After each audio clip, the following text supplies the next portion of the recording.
नाज़रीन इकराम सलाम अलैकुम। जैसा कि आजकल आप लोग सुन रहे हैं कि वसीम रिजवी नामी एक शख्स ने फिर से अपनी नापाक हरकत के ज़रिए से मुसलमानों के दिलों को एक बार मजरूह कर दिया है। हालांकि वसीम रिजवी का चेहरा हिंदुस्तान की हुकूमत और हिंदुस्तान की आवाम से छिपा हुआ नहीं है। वसीम रिजवी का ये कोई पहला बयान नहीं है, बल्कि ये पहले भी न जाने कितनी ऐसे वारदात अंजाम दे चुका है, जैसे औकाफ की ज़मीनों को लूट कर खा जाना, जैसे मदारिस के ऊपर आतंकवाद की परवरिश करने का इल्ज़ाम, हिंदुस्तान के उलमा पर आतंकवाद की तोहमत, और फिर आज इसने सबसे बड़ी तोहमत और इल्ज़ाम जो कुरान करीम पर लगाया है। लेकिन नाजरीन, हम जानते हैं कि हिंदुस्तान की अदालत आलिया यानी सुप्रीम कोर्ट ने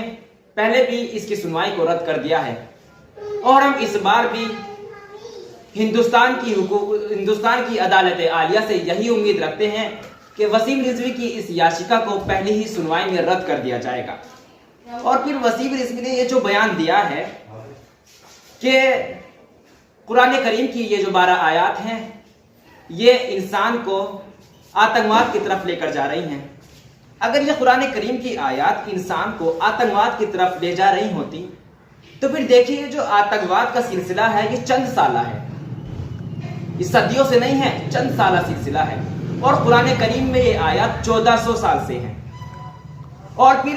कहा गया है कि खुलफा के वक्त में इन आयत को रखा गया। अगर ऐसा कुछ होता तो फिर खुलफा के बाद मौला अली अलैहिस्सलाम बरसरे इख्तिदार रहे। अगर ऐसा कुछ होता और ये आयत इंसान को इस तरफ लेकर आती तो खुद मौला अली अलैहिस्सलाम इन आयत के ऊपर ध्यान देते, या मौला अली अलैहिस्सलाम के बाद तमाम आइम्मा अलैहिस्सलाम की निगरानी में कुरान रहा है तो खुद इन आयत के ऊपर हमारे इमाम ध्यान देते। लेकिन ये कुरान करीम पर ऐसी बात कहना, ऐसा इल्ज़ाम लगाना, ऐसी तोहमत लगाना इस बात की गवाही देता है कि वसीम रिजवी का किसी मजहब या किसी इस्लाम ही से नहीं बल्कि इंसानियत से भी कोई ताल्लुक नहीं है। अगर वसीम रिजवी ने कुरान करीम को सही से पढ़ा होता और समझा होता तो वो इस तोहमत और इल्ज़ाम के बजाय कुरान करीम से दर्स लेता और समझता कि कुरान करीम कभी भी इख्तिलाफ की बात नहीं करता, हमेशा इत्तेहाद की बात करता है। और कुरान करीम ने हमेशा आतंकवाद के खिलाफ बात कही है और इंसानियत के हक में बात कही है। कुरान करीम ने हमेशा मजलूमों की हिमायत में बात कही है और जालिमों का साथ देने से हमेशा इनकार किया है। लेकिन वसीम रिजवी का इस बयान को देना इस बात को साबित करता है कि वो सिर्फ और सिर्फ कानून की गिरफ्त से बचने के लिए और अपने जराइम को छिपाने के लिए ऐसे बयान दे रहा है ताकि हिंदुस्तान की हुकूमत और हिंदुस्तान की अदालत उसको जो है इन जराइम से छिपा ले, इन जराइम से बचा ले। लेकिन हिंदुस्तान की अदालत आलिया ने, सुप्रीम कोर्ट ने पहले भी इसकी इस सुनवाई को रद्द कर दिया था और हिंदुस्तान की अवाम अपनी अदालत से आज भी यही उम्मीद रखती है कि वसीम रिजवी की इस याचिका को पहली ही सुनवाई में रद्द कर दिया जाएगा। और फिर जाहिर सी बात है, अगर वो सही से कुरान को पढ़ता और समझता